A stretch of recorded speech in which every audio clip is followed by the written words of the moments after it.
So the Steam Deck's been out for about 6 months, although I've only had mine for about 4 months, and I have to say, it's been a pretty great ride so far.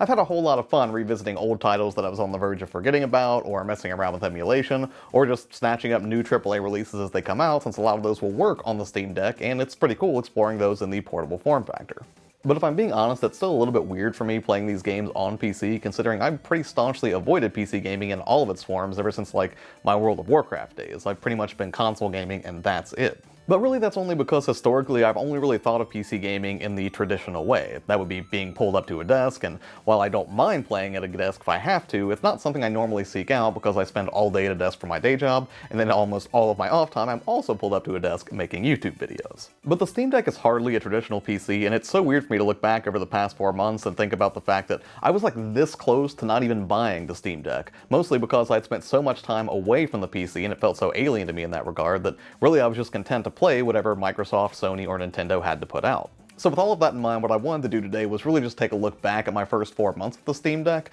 and fun fact, this was supposed to be my first 3 months with the Steam Deck, but unfortunately I wrote the video idea down and then promptly forgot about it. But it's not a huge deal, right? It just gives me an extra month to think about, the things that I like about the Steam Deck, the things that I'm maybe not so hot on, and also to give me a chance to let that early adopter excitement kind of wear off. But honestly, that's probably the best place to start, because for me, the truth is, the excitement really hasn't worn off. And that is really weird, because I distinctly remember after getting the Xbox Series X and the PS5 a couple years back, that the excitement for those systems tended to wear off for me right around like the 4 to 6 week mark, and yet 4 months later with the Steam Deck, I'm still pretty pumped to play this system every time I go to pick it up. And I think that comes down to a few key reasons. And the first is that I feel like the Steam Deck is just constantly evolving, and it seems like every time I turn around, there's some fun new thing that I can do with it. Now initially, right out of the gate, the first challenge that I wanted to tackle was to get emulation up and running on the deck, which I managed to do successfully, because I really just wanted to see how many generations of consoles I could cram into this thing, and the answer is a lot. Then more recently, after your feedback, I decided to go ahead and install Chiaki on the Steam Deck so I could go ahead and see how PS5 Remote Play worked on it, which was really fun because then it allowed me to play a little bit of Days Gone before bed, again, without having to restart Days Gone all the way from the beginning by playing the native PC port on the Steam Deck. I mean, I'm sure it's wonderful and everything, but given the choice between trying it brand new on the deck or continuing the existing save that I had like 30 or 40 hours invested in, made that a slightly more appealing option. But on the flip side, current generation consoles like the Switch and the Series X and the PS5, at least comparatively, feel kind of rigid and unchanging.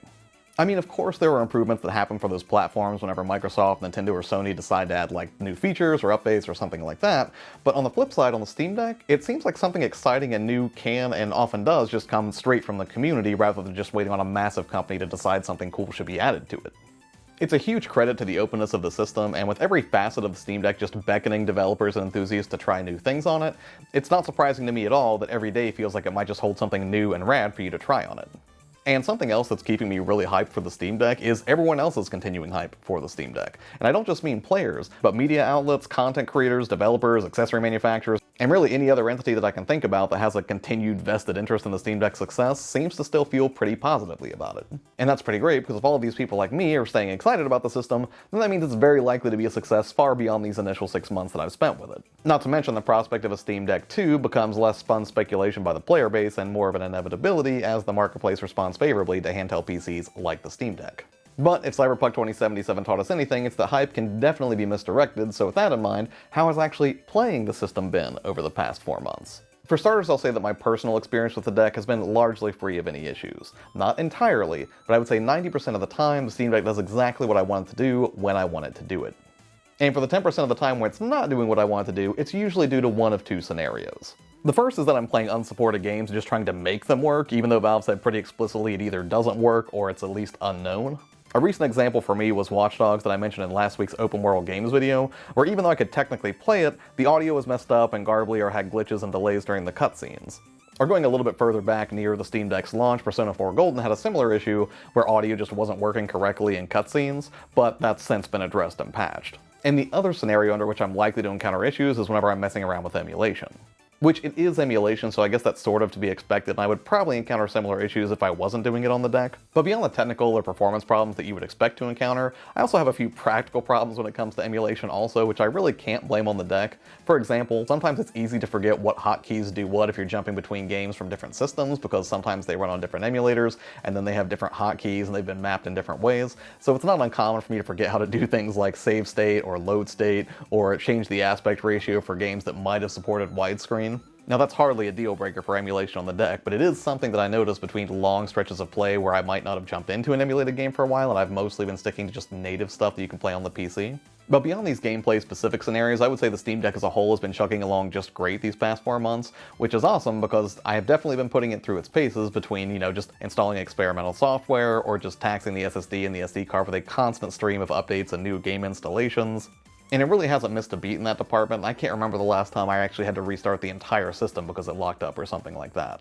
However, I will say, on the subject of updates and patches, I'm always a little bit hesitant to apply the latest update that gets supplied by Valve. And I remember exactly where it happened too. It's because I read some blurb somewhere, either on Twitter or Reddit or someplace, where someone said that they had applied the latest software update and they did it in desktop mode rather than in the game interface mode, and they ended up breaking their Steam Deck. And the thing is, I don't even know if that was true, but it planted enough of a seed of doubt that anytime a new update comes out, I always hold off for a little bit and just wait till it's more battle tested by the masses before I just jump right into the update. All of this is to say that while the Steam Deck's still performing great for me, at the end of the day, it's still a PC and it's going to have bugs and issues, and occasionally you're going to have to do some tinkering with it. Even if you're only playing supported games and the only tinkering that you have to do is figuring out why the keyboard is bugging out on you and sticking to the top of the screen instead of the bottom, and in turn covering up the field that you're trying to type into. I've had to deal with that a couple of times. I don't know what causes it, but for all I know, there's been an update that has addressed it, and I just haven't applied it yet because I'm worried I'm going to mess up my Steam Deck. But thankfully, like I've mentioned, these issues are pretty few and far between for me, and as time goes on, the Steam Deck's only going to get more, not less stable. And to Valve's credit, they haven't missed a step either, releasing a stream of updates at a steady clip to address bugs, add additional features, and keep people informed about the future of the Steam Deck. Not to mention, Valve just opened pre-orders for Japan, South Korea, Taiwan, and Hong Kong, so it looks like the hype train's going to keep rolling as the Steam Deck grows in popularity worldwide. So after all of this talk about the continued hype for the Steam Deck and performance and my personal experience over the past several months, what have I actually been playing on it? Well, whenever I'm not buffet-style hopping through just a bunch of different games to make content here on the channel, there are a few favorites that I keep returning to again and again. One of them would be Vampire Survivors, which is just great fun. I've already talked about it in more than a few videos on this channel, but it's like a $2 or $3 game. It's early access, but it's just super fun considering all you have to do is just move your character around and just lay waste to thousands and thousands of undead enemies, and I do mean thousands, and it has a really fun, fast sense of progression that has you constantly unlocking like new abilities or new ways that you can take things down, and it's really easy to just kind of like squeeze in a run of Vampire Survivors in between production tasks. Another big one for me lately has been Power Wash Simulator, which is just way more fun than it has any right to be. And then also I will jump back into Elden Ring on occasion just because I've already beaten it on the PlayStation 5 and I'm about to beat it on the Series X, but it's still fun just to kind of jump in and just run around and really just explore this amazing landscape of the Lands Between, particularly when I know where a lot of the good loot already is or how to deal with a lot of the boss threats that I would encounter. Plus, again, I mean, just plays pretty well on the deck. But I would say for the most part, my favorite types of games to play on the Steam Deck would be ones that really do lend themselves well to quick pickup and play sessions. Again, that's because for a lot of like really, just locked in experiences where I really want to pay close attention to a game, I usually go back to the PS5 and the Series X, although I may be neglecting them even more because,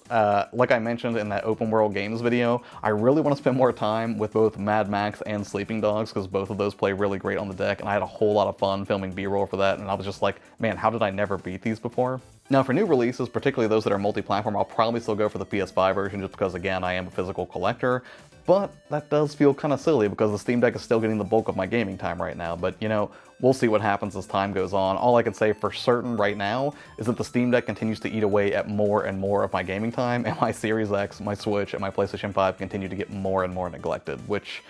is kind of sad. But yeah, to kind of wrap this whole thing up, the Steam Deck is still very exciting and fun to play 4 months later, and it's held up remarkably well. The amount of bugs or problems that I've encountered have been minimal, and Gabe continues his relentless assault on my wallet. I'll probably revisit this idea at the 1-year mark to see how I'm feeling about it then, although I suspect my feelings will be largely the same. But hey, what about you? Are your feelings the same as when you first got the Steam Deck? Are you more excited for it? Less excited about the same? Let me know in the comments below. As always, thanks for taking the time out to watch videos on this channel. It means a lot to me. Take care, and I will see you on the next one.